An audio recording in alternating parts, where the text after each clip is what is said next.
monitoring that for everyone to answer. So now we are live on Facebook. Welcome, Facebook people, to the Roundtable. So let me introduce myself and then we can pass it on. So my name is Jocelyn Jeffries. I am one of the Arts Ed 2020-2021 interns. I am also the host of the Past and Present Performance series. The other intern for Arts Ed NJ is Tu Chow, and I'll pass it over to her. Hi, my name is Tu Chow Lee, and I am a marketing intern for Arts Ed NJ. We also have another host here with us. We have a representative from Unison. I'll pass it over to him. Hello, my name is Andrew E. Morrison. I'm the founder of the student-led organization Unison, and I am also a student at Westchester University, where I am doing a double major in music education and saxophone performance. Okay, awesome. So those are your hosts, and now we're going to meet our panelists. More may come in later, but for right now, we are going to start with Greg. Hello, people of the internet. My name is Gregor Nekrasovis. I'm a senior at Rowan University. Go Profs. I'm a Bachelor of Science in Music Industry with a concentration in business and a minor in Spanish. I was just about to slip on my words. My apologies. But anyway, I'm graduating in December, so fingers crossed I get a job after this pandemic is over with. But most importantly, I am the co-creator of the new virtual musical, L'Anello de Socrates, which is premiering virtually November 20th. So, yeah, that's all about me for now. Okay, awesome. So our next panelist is Calvin. Hello, everyone. My name is Calvin Bell III. I am currently a freshman at Emory University in Atlanta, Georgia. Right now on the liberal arts track, and hopefully I will be majoring in philosophy, politics, and law with a possible double major in computer science or something else, still figuring it out. Okay, awesome. Our next panelist is Dominique.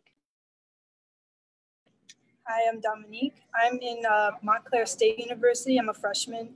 I come from Bayonne, New Jersey, and I am majoring in animation/illustration, but I'm going to focus on the animation track. And I enjoy drawing both traditionally and digitally, and I'm hoping to get a career somewhere in the digital side, and that's about it. Okay, awesome. So our last panelist is Brendan. Hi everyone, my name is Brendan Collins. I'm a senior at Rancocas Valley Regional High School in Mount Holly, New Jersey. I'm a member of my school's Thespian Society, and I'm also a New Jersey Thespian State Thespian Officer. Brendan is an STO along with me, and it was so nice to see a familiar face. So now I will pass it over to Tu Chow, who will be starting our game. All right, so as a little icebreaker for everyone, we're going to be playing Two Truths and a Lie. Does everyone know how to play? Just in case? No? All right, so basically each person, one by one, will say 3 statements about him or herself, and 2 of these statements are facts or truths, and 1 must be a lie. After you tell all 3, the other participants must try to guess which statement is that lie. All right, I'll start it off. So my first statement is, I used to live in Florida. My second statement is, I have 2 sisters. And my last statement is, I have a pet dog.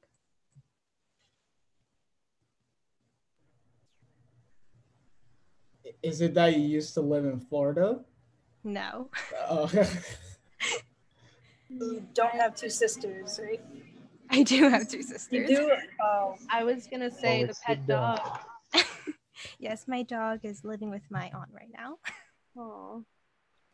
Great. I'll pass it on to Greg. Sure. So, trying to think. All right. I have a pet dog. I have a pet cat. And I'm an enthusiast in memes. What was the last one? I'm a meme enthusiast. so pick away.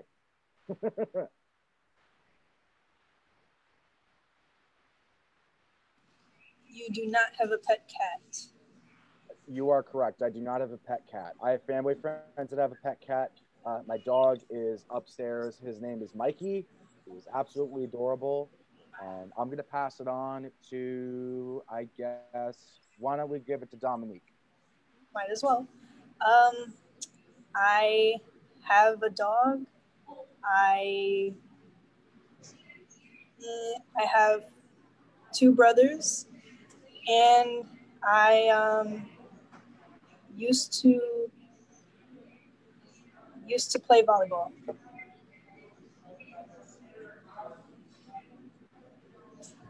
You didn't used to play volleyball, did you? I did used to play volleyball. I would say it's the dog. Oh, I do have a dog. So the obvious one is that I do not have two brothers. I only have one brother, and I have one sister. I guess we can pass it on to Brendan. Let's see. I have no pets. I have two brothers. And I made a short film about magic orange juice.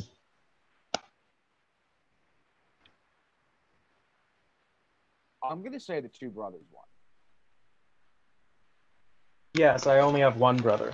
Ooh. Yeah. There we go. I will pass it on to Calvin. Okay. So I am allergic to peanuts. I collect records, and I like the beach. You're not allergic to peanuts. No, I'm not allergic to anything, actually. Yeah. And then I'll pass it to Andrew. All right. I have never been skiing. I love cheese. And I also love Christmas music.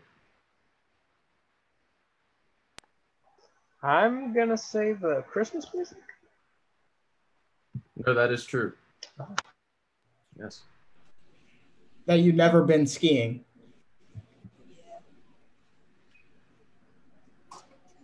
Yes, that's it. Okay.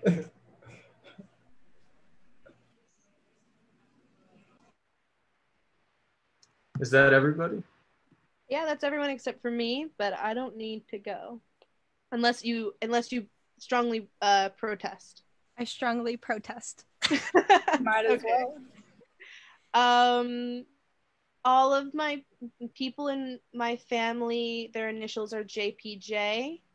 I am living alone. And I'm trying to think of just things. And I love country music. You don't love country music. No, I actually hate it. So good job. When you grow up in the middle of New Jersey, surrounded by it, you either love it or you hate it. And I've chosen to hate it. So now we will be starting questions. So the first question is from Andrew. All right. So with the pandemic very much disrupting our normal routines and our normal ways about making either music or art, how have you adapted in creative ways to keep yourself creating any sort of art throughout the pandemic? If anybody wants to jump in. Well, one thing I've done is I actually just stocked up on a bunch of art materials. And since I live on campus and we're pretty much isolated most of the time, every time I finish a class, I tend to go on the floor and just put my art on the floor and draw or paint whenever I can. Just kind of like staying in if I'm quarantining, I might as well should create while I'm indoors. And I also draw while I'm in class sometimes. Yeah, for sure. If I knew how to draw, I would definitely be doing that all the time, but I cannot draw. I can replicate, but I can't draw. But anyway, I guess during the pandemic, the perfect example is my musical. You know, it was supposed to be in person, but by the time the pandemic hit in March, and then cases kind of simmered down a little bit in May-ish, there was a little bit of a shot that it could happen in person. And then the summer happened, and then my collaborator and I were like, well, we have to make it virtual. So now we're in this position where we have to create something that is completely new and completely different and, you know, unforeseen to us and to the people that we're working on the show with. And in terms of, you know, staying creative during the pandemic, I'm very fortunate enough to have my own small little recording studio setup that was in my bedroom, but I moved into my basement. So throughout June, July, and August, I released music on my own Spotify page, and that's been keeping the creative muses going throughout the summer, especially when I was supposed to be lifeguarding, but unfortunately because of the pandemic, none of the pools were available. But yeah, definitely keeping busy creatively through recording, producing, working on the show was definitely a really wonderful opportunity to have. So to piggyback off of that, my skills have been used in a different way. I actually did two different things during quarantine. For one, I started a social justice podcast. So utilizing my voice in order to speak out on a lot of the issues going on now within society. And I thought that was impactful. I'm really into public speaking, oration. And so being able to utilize that part of my artistry to articulate my opinions on the different issues on in the world, that was something that I was really happy about. But then also alongside one of my friends from high school, I started a virtual platform for Black-owned businesses. And so trying to ensure that we can tell the stories of Black-owned businesses during this time is more vital than ever. And I definitely was excited to be able to take part in both of these projects before coming to college and starting here at Emory. So to interject, Jessica from the attendees asks, what is the name of your podcast? And then a question for me is, where can we find it? Okay. So my podcast is called Two Black Church Boys Churched in Change.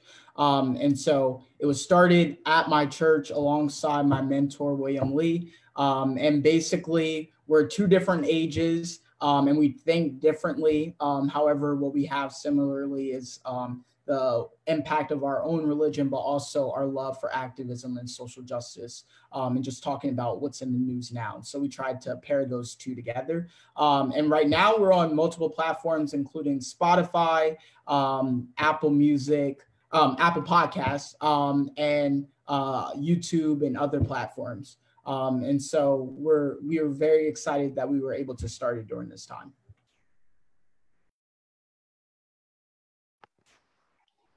Yeah, I agree that this pandemic has definitely opened up a lot of time, especially during the summer, because you can't really go outside with everything going on. So it allowed me, per se, to try and pursue individual interests with art, and more specifically media. Every year I've performed with a theater company over the summer as time away from school. And because of the pandemic, we decided to write, direct, and stage our own play based off of Walt Whitman's Leaves of Grass. That went up in August, and it was a moderate success.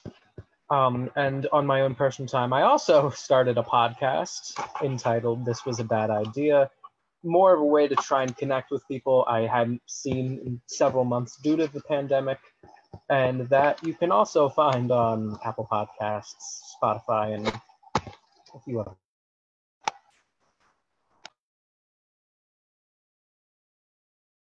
I'm on my phone right now following all of these.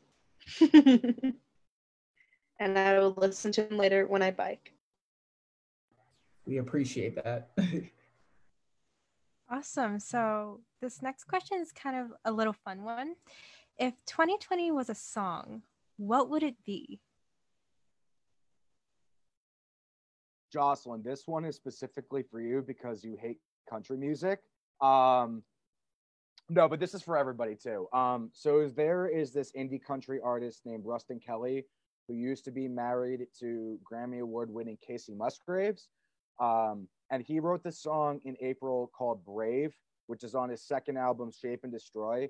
And I almost cried while listening to it because it's a simple little acoustic ballad, yet it talks about, you know, his personal battles. And it really, like, in the grand scheme of things, is like, oh my God, this actually kind of speaks to me. And it kind of speaks to how we're all like facing this pandemic together, regardless of our views. So my song, or my 2020 song, is Brave by Rustin Kelly.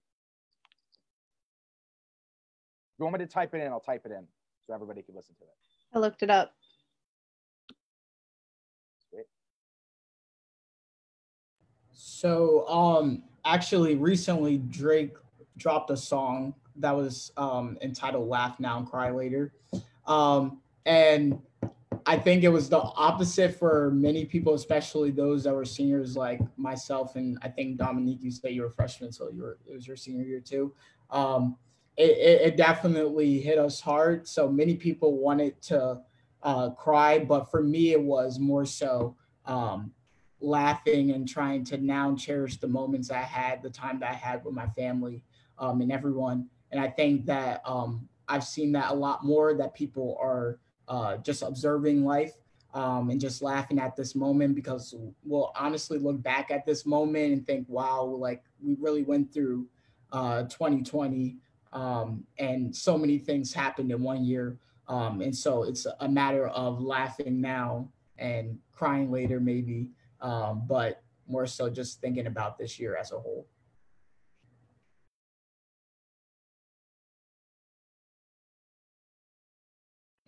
So I had a song in mind that would be easy for everybody to understand or know, but there's actually another song I know that probably not many people would know this artist, but I think it relates more since this artist actually made the song because of quarantine when it first started. And the artist's name is Drolo, Droeloe, and it's like an EDM artist, and they made a song called I Can't Wait. And one of the main lyrics in the chorus is, I can't wait to listen to the sun, to go outside and not be the only one.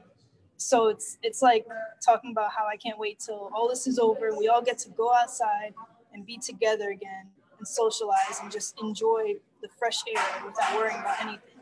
So that song really like spoke to me, and also had nice little instrument stuff in there too. But overall, I really like the lyrics, and I think it just matches with this pandemic.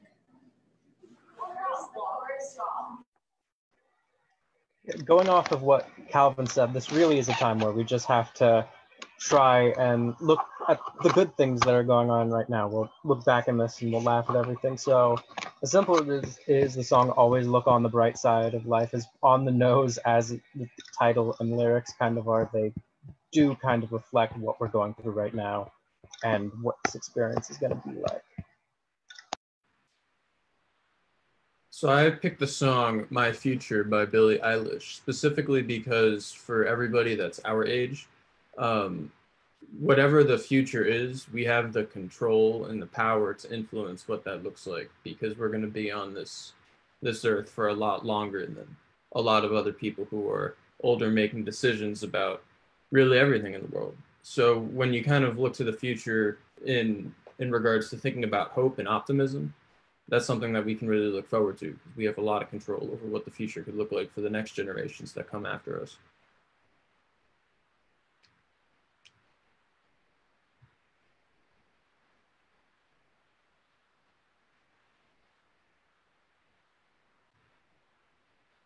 So I'm going to interject with a question, which is from Jessica. Do you feel like you have had to take arts education in your own hands, or do you still feel supported from educators? And either way, how does that make you feel?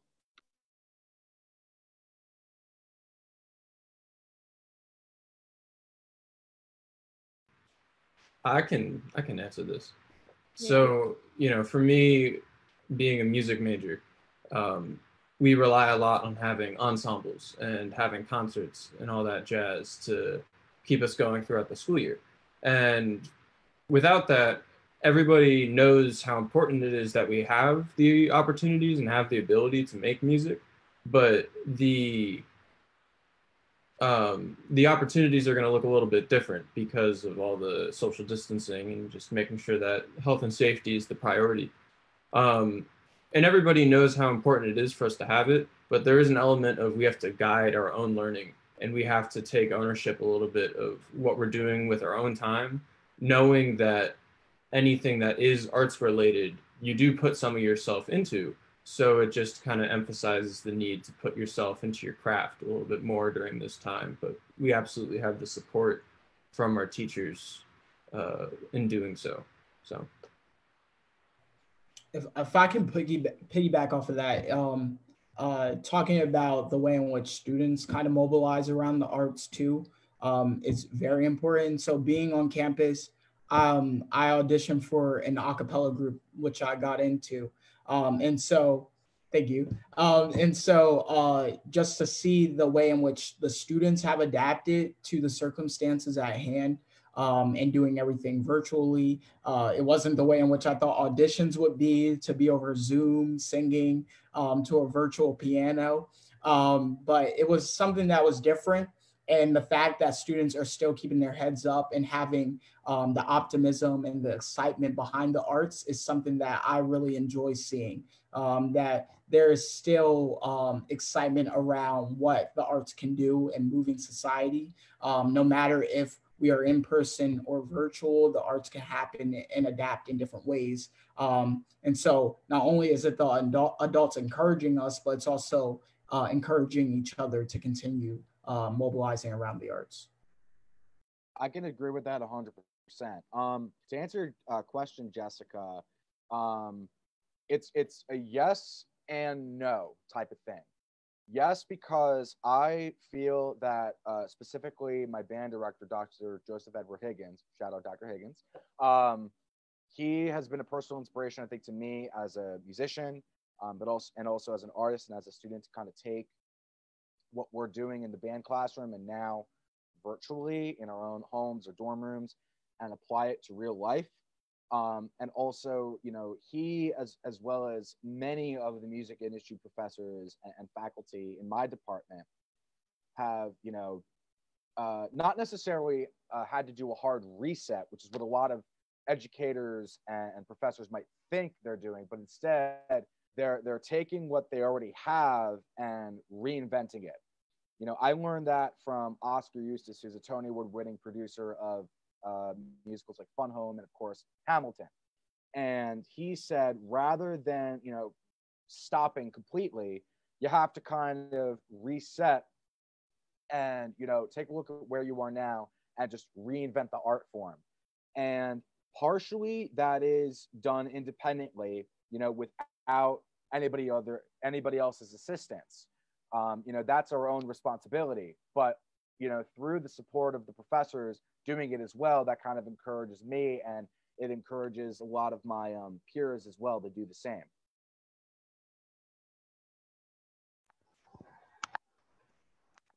I would say that for my own school, the arts educators are doing what they can. Obviously, this is a situation that no one could have prepared for. And even with this fall, it's still difficult to try and get these things together to figure out how to continue our education. But likewise, I feel like a lot of students at my school are taking it upon themselves to try and continue their arts education outside of school. That's what the question is.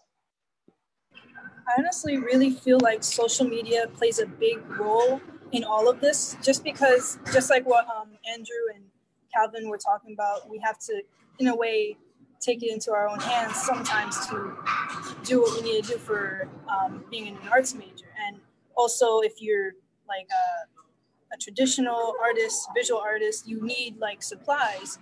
And it's kind of hard to get those supplies you need right now. Some things I had to get by myself from the craft store.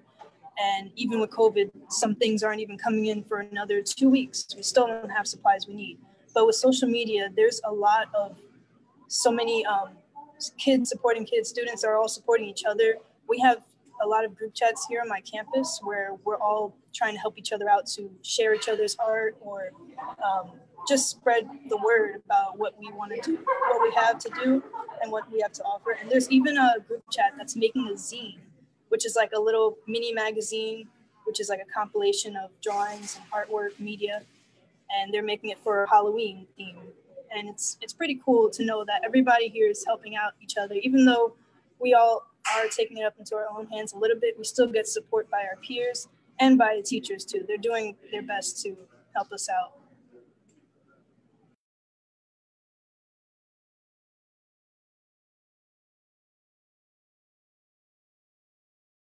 That's pretty much all I got. So I can jump in and ask a question. So this is a very specific question about National Arts Ed Week, a great week for us to really revel in that at least we have one of the 4 disciplines, and that it's so earth-shaping and life-shaping. So one of our hashtags that we are using on all of our posts is because of arts ed. So I would love for each of us, including the hosts, to talk about their story. And we're going to be doing about 3 minutes max for each person, but whoever wants to go first can go first. Let's hear your arts ed story.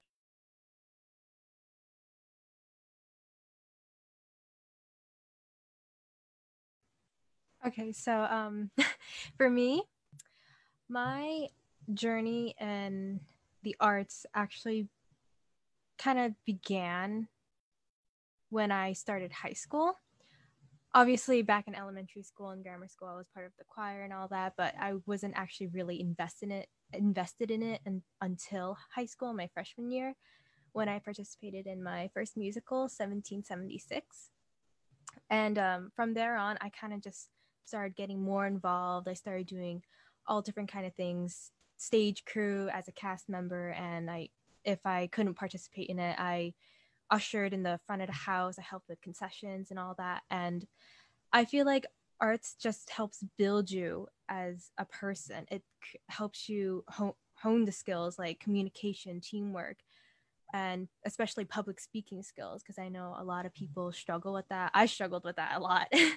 And participating in the arts helped me overcome that. I'm still a little shaky, but I'm still building on it. And even now, even during the pandemic, where I know my school is trying its best to find ways to do a fall play, a spring musical, we're still trying to do things as a thespian group. So, yeah.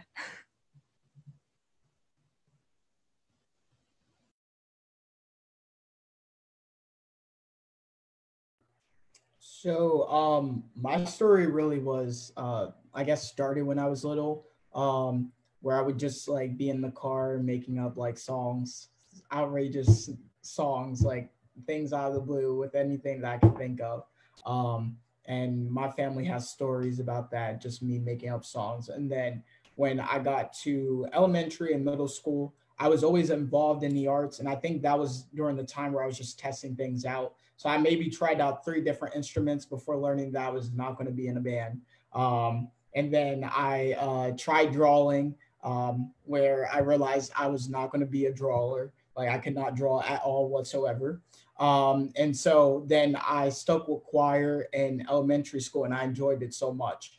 We had a show choir at my school. Someone started a club, so I was a part of that. And then when I got to middle school, I knew that the choir was like you had to be picked for it. So I tried to try out for it, and eventually got in. And I loved my music teacher so much. She changed my perspective, not only in music, but also just how to be a better person as a whole, and to be a young man going out into society. And so when I got to high school, I didn't think I was going to continue it. But then I forgot my physical for soccer. So my mom heard that the musical was going to be Charlie Brown. And that's her favorite like show, movie. And so she told me to try out for it. And so I tried out for it, and I was like, I'll see what happens. It ended up getting the role of Pigpen. And since then, I stuck with it and did all the musicals, and then got involved in the plays because I learned that how the music and the acting kind of corresponds with each other. So I also enjoyed the acting aspect, and then got into the choir. And then we recently, our high school started a cappella group. And so I did that for 2 years. And then that's really what propelled me to continue it on in college now. But besides music, I also was very in tune with writing and oration and oratory. So I was a part of the NAACP ACT-SO competition. And that really changed the way in which I saw the arts as well. So the arts has always been ingrained in anything that I do.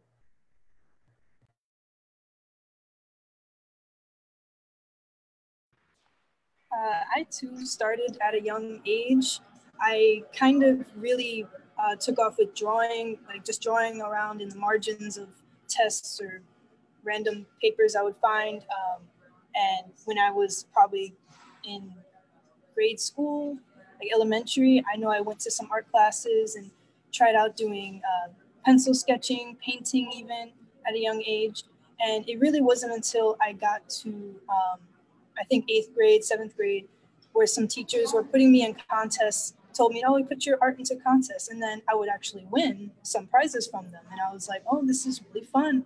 And then I got to high school, and that's when the contest became like a real big deal where you really had to put all your effort into it. If it really wasn't for the contest, I wouldn't have realized my potential and pushed myself further. And then I met a couple of art teachers in my high school years who really have stuck with me. Like I even keep in touch with them now to this day, that they have helped me to see what I can do, put me in random spots to do different types of painting, like oil painting, acrylic. And I got into digital nearly in my senior year. When I first started my senior year, I started digital, and I realized from watching a bunch of movies, because I've always been into movies, and I wanted to animate just like all the animations out there, anime shows, movies, TV, film, and I wanted my art to be a show. And so I decided I would take up animation, and I had gotten an iPad to draw on my senior year. And so that's where my art turned into digital art, but I still do both. And where I realized that I can really turn my art into real life stories to put out there and actually animate for people to see and understand and view. And that's how I've just gradually become a mix of digital, mix of traditional.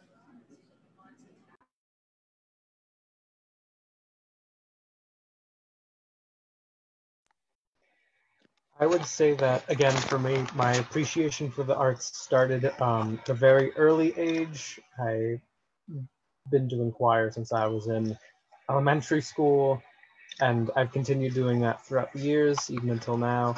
I played the trombone for 4 years, my middle school band. The first show that I ever did was in 5th grade, and since then, that kind of established my love for theater. The arts have always provided me with an escape for whenever I'm stressed or something's going on. It's always been the one thing I can turn to when I need to stop thinking about that and just let all the creative juices flow. So I've continued doing that into high school. As I mentioned before, I'm a member of my school's thespian society now. Eventually, I started branching out beyond the acting portion of what I've been doing for shows. A few years back, I helped out with crew on a show. I helped design a set, I ran lights, and it definitely opened up in my mind, like, wow, there's a lot of opportunities for people in the arts, not just what most people would think about. And in the past year or two, I've been helping to usher for several local theaters. Of course, that's kind of come to a halt with COVID taking place. But yeah, it's always provided me with just an escape, and it's something that I want to continue doing.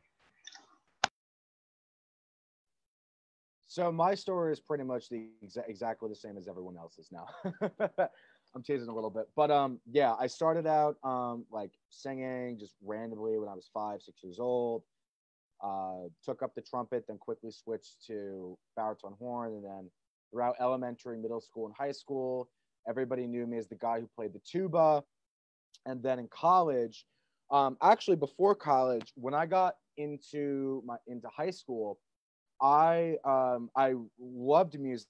I originally thought I was going to do music ed, but then my sort of passion for the law, specifically like constitutional law and civil law, kicked in a little bit. So I was like, let me try and do entertainment law when I do college. So when I got into different colleges, ultimately I went to Rowan, of course, because of, it was a very select few group of people at the time. And I felt like I could make a positive, impact on people there, something like that. And when I was at Rowan, I originally was just strictly entertainment law. I'll be an executive at a record label or something at a record label before I become an executive, go to law school and all that fun stuff. But then the theater bug kicked in because I never really considered myself like a theater kid or a big theater nerd. But I've always had a deep appreciation for the art form. And I had my musical idea, Linnell, in the back of my pocket. And I emailed the producer. He invited me to his conference. And come November of 2018, that conference pretty much just changed my life and it changed my whole career path. And now, thanks to him, as well as the support from my parents, my friends, my family, my professors, etc., I know what the arts has done for me, and I know, like, I guess my purpose in life is to produce theater to give people like yourselves the opportunity to thrive in this environment, pandemic or no pandemic. So. The arts has always been a creative muse. It's always been a very expressive platform for me, but it's also been an area of advocacy for me because I know how much, the arts, sometimes people give it a bad rep, and we're the ones that are going to say, no, not at all. In fact, this is what we do, and this is how we're going to do it. And we change people's mindsets on that in a very, good way, great way. So that's all about me in a nutshell. Hello. So my story is, it's unique to me. I come from a really, really musical and artistic family. Both my parents are percussionists. My sister played viola and violin. She was a singer. Even my grandparents and my aunts and uncles, we all appreciate the arts on an awesome level. I started playing the saxophone when I was in 3rd grade. It was something that I was naturally pretty all right at, but I didn't really start to appreciate the art form until I got to middle school. And I started making music more spontaneously with a lot of my friends on our own time away from the actual classroom. And that was something that was really special. But it really wasn't until my sophomore year of high school when I did a performance of a really slow aria at a festival. And after I finished it, the judges and many people in the audience, they had tears in their eyes. And I was like, oh my gosh, that's like insane. That's really crazy. I didn't know that like that was possible. And to visibly see the emotions that were created because of your own art, and especially doing it without words, doing it with just sound and an instrument, that was like really, really powerful and impactful for me. So, and that was definitely where I knew that no matter what I was going to do in my life, because at that point there were a whole bunch of options. I knew that music needed to be front and center. And ever since then, my appreciation for all other art forms, especially theater, dance, visual art, like music impacts all of that. And I've really found a deeper appreciation for what that is for the human experience because of that. So.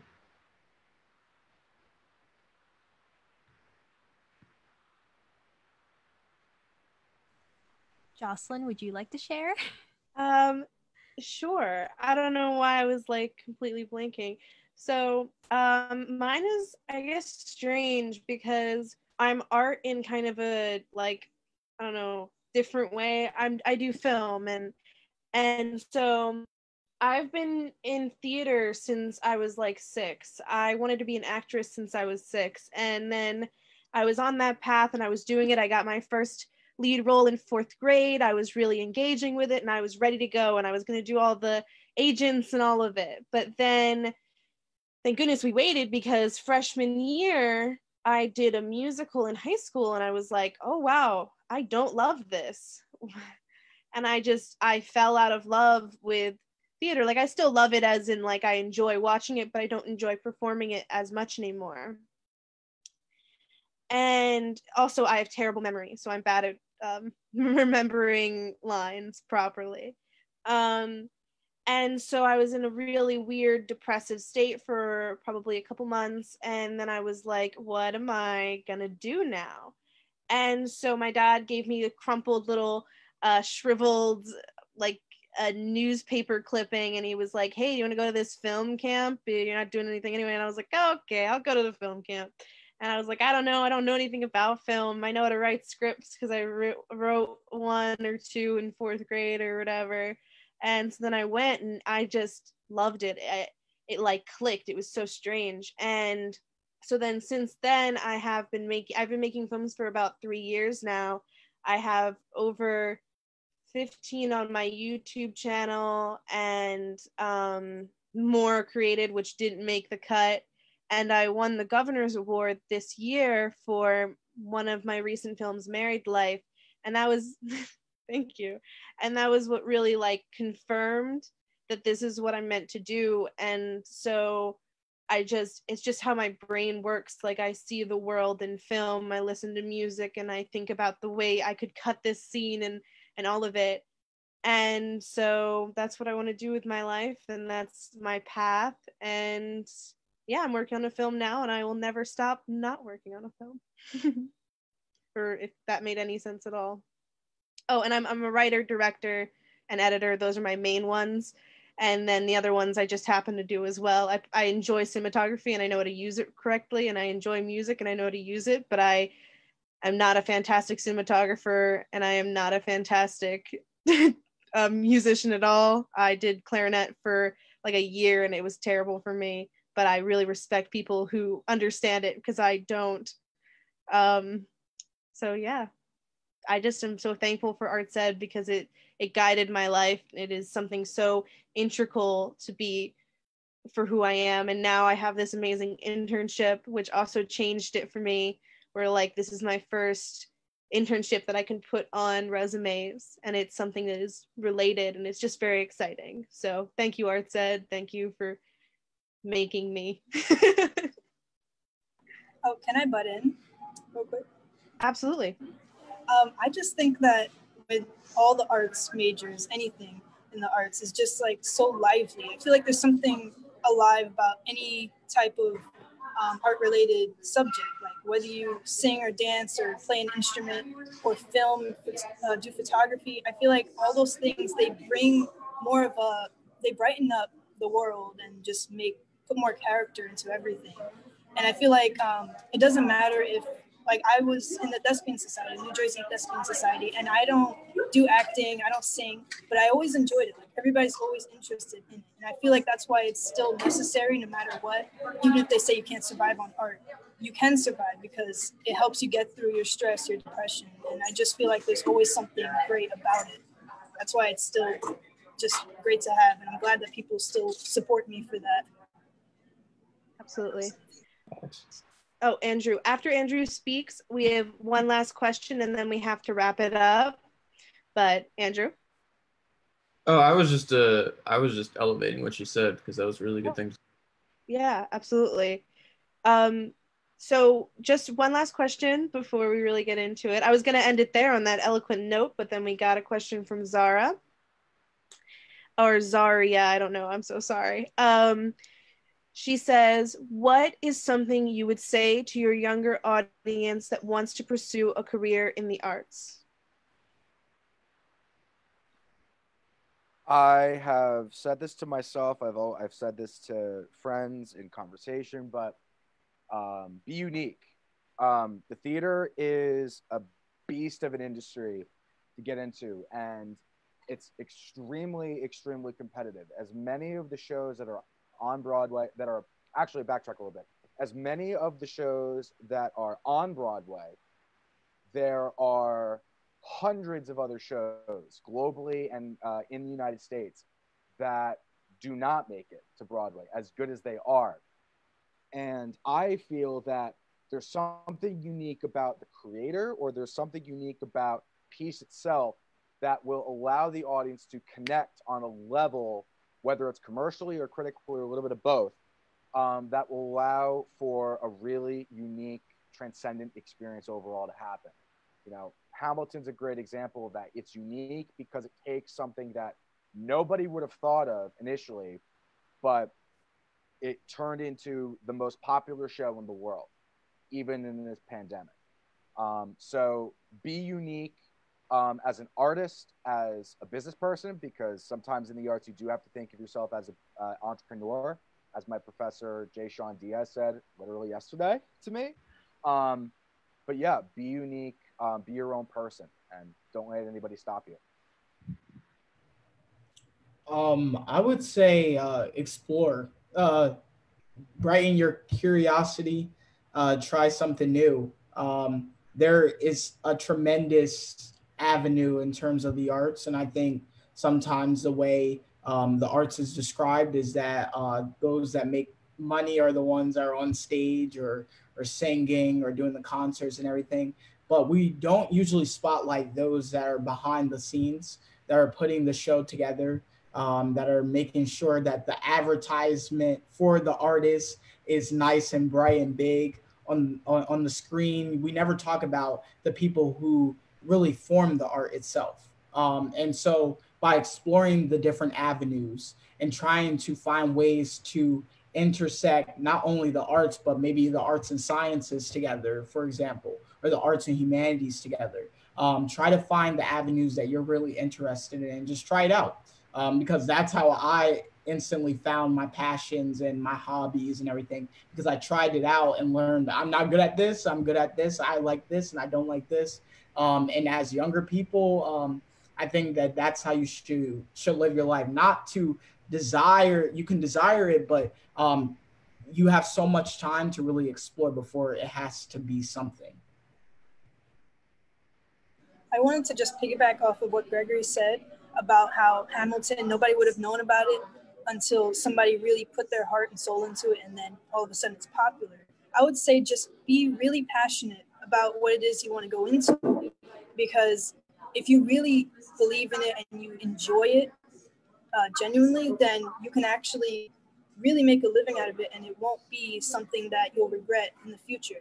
And also to really make connections now as soon as you can, because it really will help you in the long run.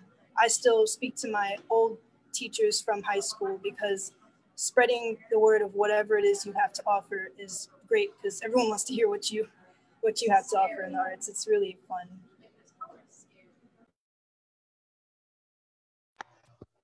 I'd say the most. Oh, no, go ahead. Okay, I'll be quick. I'd say the most important aspect is to find what makes you happy. Because no matter what you're going to be doing, the arts is what's inspiring you. And there's a lot of things that you can do in the arts, whether it's film, TV, theater. You have to ask yourself, what makes me happy? What do you love about doing the arts? And then that's how you find the avenue of what you want to be doing. That's how you find where your passions go, essentially. So, with all that that's all, every single one of you has such inspirational understanding of what we should do with art and how we should present our art and how we should engage with art. And I'm so thankful to have your voices here. And one of the setter-uppers, one of the organizers of tonight's event, also was very thankful for your voice and thankful for your thoughts and your inspirational understanding. And so we have one more question, and it's very quick, but also Priscilla Hopkins Smith, one of the people from Arts Ed NJ, also said that if you want to be an ambassador for your school, if you want to be an Arts Ed ambassador, go to artsednow.org. Let me double check before I am insanely embarrassed. Yes, artsednow.org, and look into it, because every single one of you would make such a big difference, and everyone in the audience could make such a big difference. And so here's a question that we'll have two people answer, and then we will wrap up, because this conversation is going on for a long time, but is extraordinary. So the last question is, how can students be more intentional with their level of advocacy for the arts?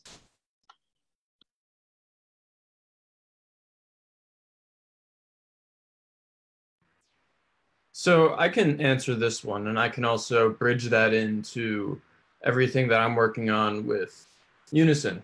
So I'll just do that all in one kind of answer.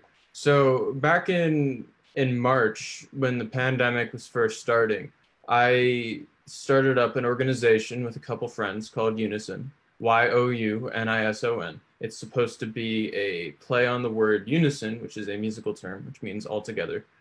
And basically we had a bunch of ideas for what we actually wanted to do with it, but then the pandemic started to become way more intense than most of us were anticipating. You know what I'm saying?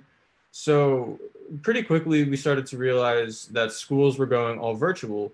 So we made a worldwide day of gratitude, which took place in April.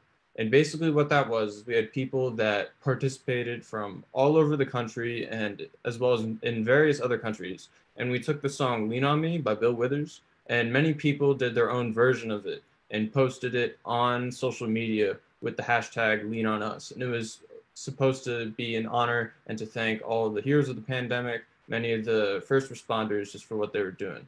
And it was really awesome because even beyond just any musical performances, there were a lot of people that went out of their way and they made visual artistic representation of what that song inspired. You know, you had people that were able to do some poetry type of deal. You had people that went up and they did their own dances. And it was just highlighting the arts as a way to say thank you.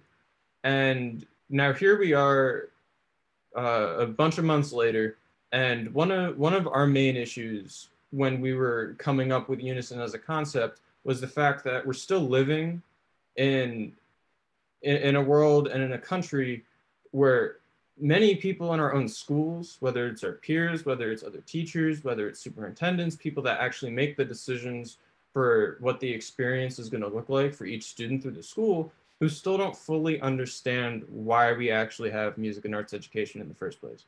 And that was kind of bothersome to me because it's so important. And oftentimes when people are advocating for music education, well, specifically music, because that's where I come from, people will go about and they'll say, oh, we need it because it helps with your test scores, and it's a great place to be, and the community aspect. And there are all these wonderful arguments for why we should have the arts, but it still hasn't ranked to the point where people truly understand. And I think part of that is being highlighted right now because in the middle of a pandemic, while all the schools are going between trying to figure out how to be virtual or do a hybrid scenario, and just education looking completely different everywhere, and every single student is going through their own issues, and people have their own trauma from based on how they were dealing with this pandemic overall. And yet there are still programs all across the country who are cutting their music and arts education programs or reducing what they would normally be, basically resurfacing various arts teachers or various music teachers to be a babysitter for the math class or be a babysitter for the history class, as opposed to actually going in there and being able to teach the subject and allowing the students to have the opportunities that we all need to get through the rest of the pandemic. And it's not a secret to any of us who are sitting on this panel right now that we fully understand why we need music and arts education in the first place. We all just spent the last 50 minutes talking about our own individual experiences, and it would be preaching to the choir. But at the end of the day, the choir is really small. And when we preach inwards to each other, that's great because it serves as an awesome reminder. But we need to be preaching outwards to the people who didn't actually have that empowering experience of music and arts education when they were in school, because for us, we are the result of music and arts education becoming a core subject 20 years ago. For anybody that was in school before that, they didn't go to a school in a country where it was documented as equal. And that's really, 20 years ago, that's not too far out from, what we've been doing. And the fact that it's happening everywhere, where programs are really being reduced and in some cases eliminated, it then highlights the question of how do we advocate for now and how do we advocate for the future? And there are two components to what that could look like. And I'm going to start with the national one. And so what we did is we created a movement through Unison for #OurEducation.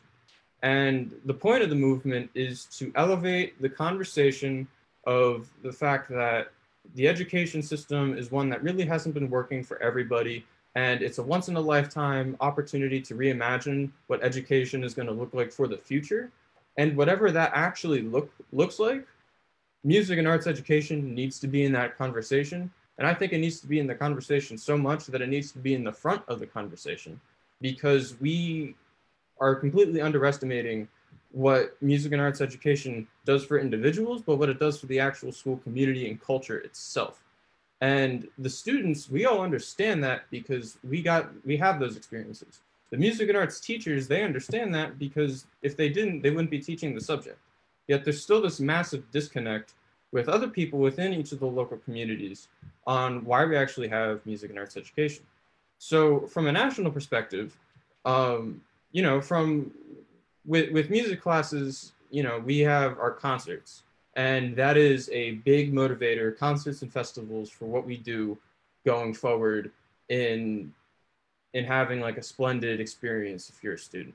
And we're not having those concerts, we're not having those in-person festivals this year. And that's a huge blow, especially when you're a senior in high school and part of what you were looking for your senior year could have been your final concert or your marching band competitions, and you get to have senior night and all that jazz. I had that experience. Most people have had that experience, and now they don't get to have that experience. But the experience that seniors do get to have is redefining what legacy can look like for that class. We have to go in to all the local school districts, and the art students need to step up and start going to the board meetings and start going to parents within each local community, start going to other students within the local community, start going to the teachers within the local community, and express the need for why we need music and arts education now more than ever. Like we've always needed it before, but during a pandemic, we need it now more than ever. And on our website, we have some materials for how you can actually go about doing that at the local level.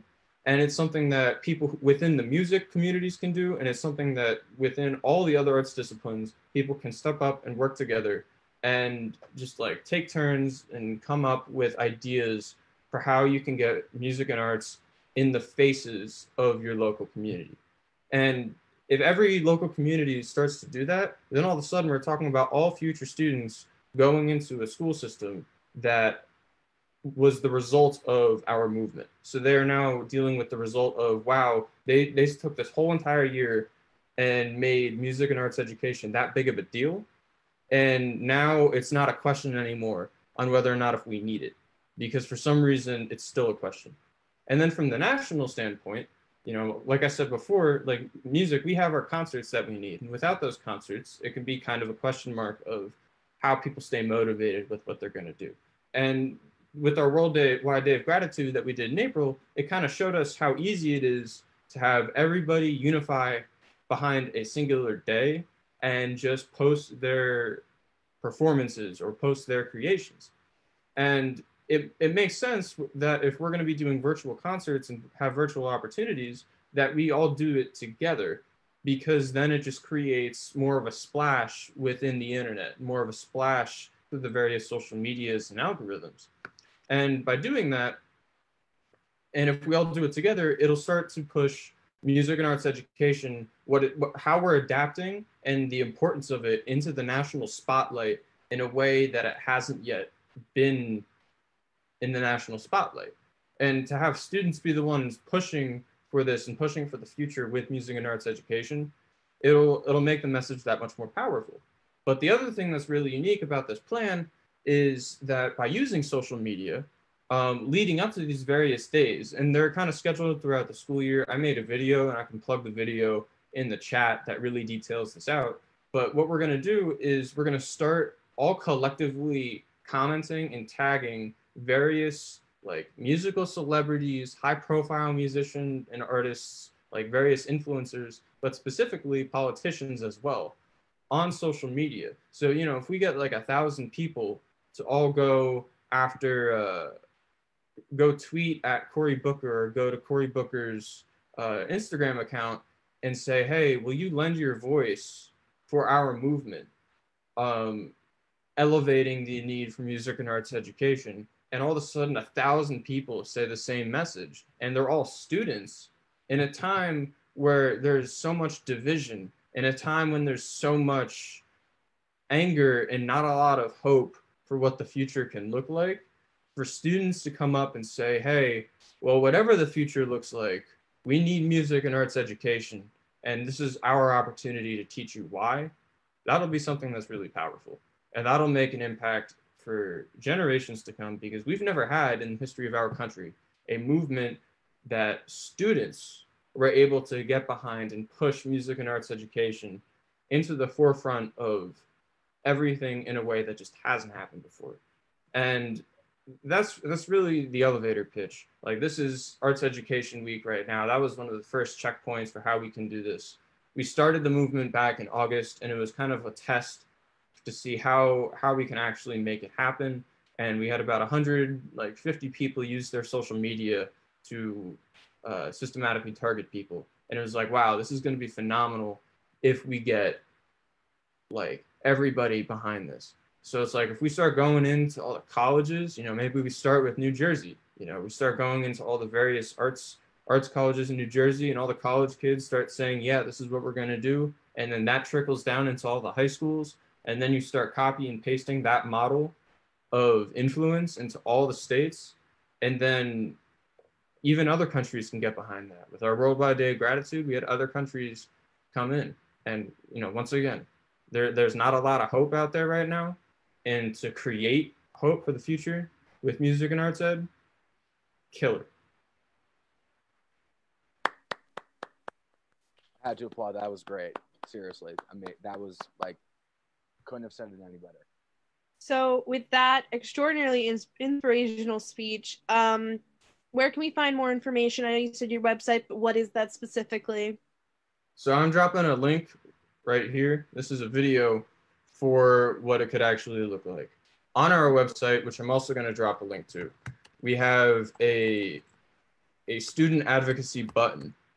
And on that button, there is another button where you can join our email list, and it's a join the movement button. And if you do that, then we get to start keeping track of how many people have actually signed up. And once we get to this 1,000 people have signed up on our email list, we'll be able to like really push this domino down that's going to create all this other influence. Because once you get 1,000, you can break through any of the algorithms of social media. Absolutely. Well, thank you so much. I will be doing that with all of my accounts that I have access to. I hope everyone does that with their Instagrams, with their everything. Thank you so much for everyone who's been on. Let's do a round of applause for all the panelists, for the hosts, everyone. And I am so thankful to have you on here. Arts Ed and Jay is so happy to have you here. And is there any closing statements before we wish everyone a good night? I just wanted to add that I really like all that Andrew just said, and that movement is so great because so many of my fellow peers also talk about how they're lonely and depressed in these times, and that's where art education is really so important right now and so necessary, because it really helps us bring us all together. It brings up unity. Absolutely.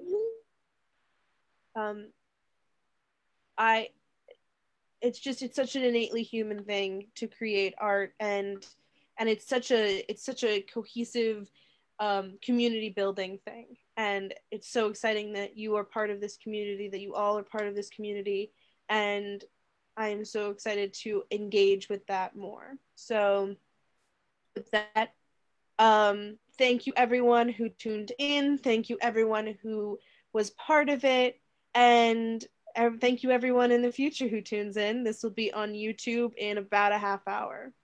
So thank you and stay safe. Bye.